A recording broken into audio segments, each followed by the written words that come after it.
Hello ladies and gents, and welcome to another Top 5. Today I go through the list of the top 5 villains in comics. So let's go. Number 5, Lex Luthor. How do you battle a man who punches things? With intellect, of course. Lex Luthor is a supervillain turned anti-hero created by Jerry Siegel and Joe Shuster. The biggest thing about Lex's character is that he believes that he is a hero, that a god should never be seen as a savior.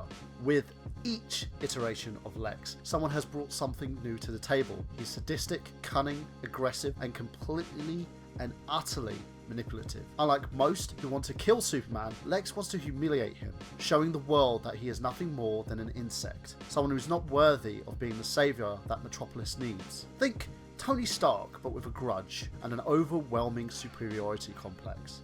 And you have Lex. He's rich, he's powerful, but he's unsatisfied with his role due to not having the love and admiration that Superman has. If you want to see the best bits, check out Forever Evil. Lex plays a prominent role here, becoming the leader of a warped version of the Justice League.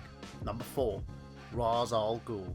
Consider a villain who wants to conquer the world and reshape it to serve his own purpose. Ras has lived for centuries trying to destroy life of the Bat. He was created by Dennis O'Neil and artist Neil Adams, and is the grandfather of Damian Wayne. He is the leader of the League of Assassins, and is well known for being the main villain in both Christopher Nolan's Batman Begins and Arrow, where Oliver Queen is basically playing Batman for some weird reason. What makes Ras dangerous is that he attacks from the shadows. He waits to make his move when the time is right. This can be seen from one of my favourite stories from the pre-52 Justice League, Tower of Babel. Ras managed to infiltrate the Batcave and use every contingency plan that Bruce had in place to defeat each member of the Justice League. By doing this, he managed to force distrust between the team and Batman. The way he executes his plan is pure genius, and his motivations are more than less an attempt to force Batman to his side. As the saying goes, if you can't beat them, join them. Check out Justice League 43-46 by Mark Waid. Number 3, Norman Osborn, aka the Green Goblin.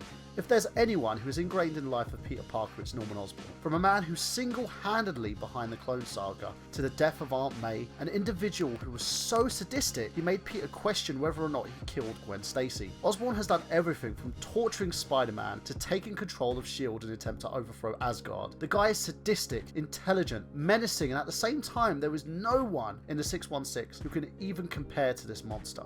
Check out Dark Reign, the hardback edition, The Night Gwen Stacy Died from Amazing Spider-Man, which is issue 121 to 122, and also Peter Parker Spider-Man 75, The Death of Ben Reilly. Number 2, Omni-Man, Professor Zoom. This one's a tie. Omni-Man was created by Robert Kirkman and Cory Walker. Most remember Kirkman from the fact that he is also the daddy of The Walking Dead. He comes from the comic Invincible in Image Comics, and was first billed as a carbon copy of Superman with a large moustache to boot. He has absolute disgust for the human race, including his own family, of course, and the worst part, Omni-Man's character is that the first time around, before the reboot, he beats his own son into a husk, stating that he didn't join him, he'll die. It's like if Superman just randomly turned on everyone and then decided that he and every surviving Kryptonian would go and rule the Earth. He was being a hero, he was ingrained in his own life, he was a best-selling author, he was happy, he had a wife and child, but decided that wasn't enough.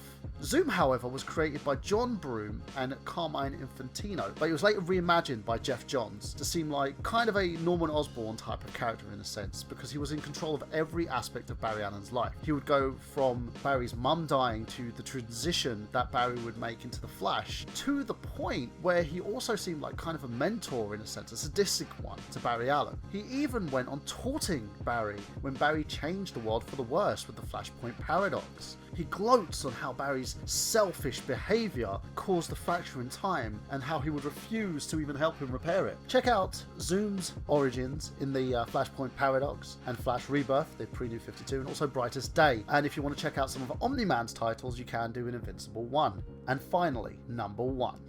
The Joker. Created by Bill Finger, Bob Kane, and Jerry Robinson, no one person is more sadistic, aggressive, and has less regard for life than the Joker. He's kind of the other half to Batman's coin in a sense. he's transitioned throughout the years, depending on, well, who wrote him. But he's also one of the more iconic villains in Batman's Rogues Gallery. You can see this in Batman's Death in the Family, where he outright destroys Jason Todd before blowing him up, to paralyzing Barbara Gordon in The Killing Joke, to the removal of his own face and dismantling of the Bat family in Death of the Family. There is no one person who has brought Batman to the edge of his sanity to the point where he's even considered killing him. For Joker's best bits, check out Batman The Killing Joke, Batman 426 to 429 A Death in the Family, Batman Death of the Family, of course, and if you want to see an alternate version of the Joker where he actually succeeds in destroying someone's life, check out Injustice Gods Among Us, where he turns Superman from a hero to a villain.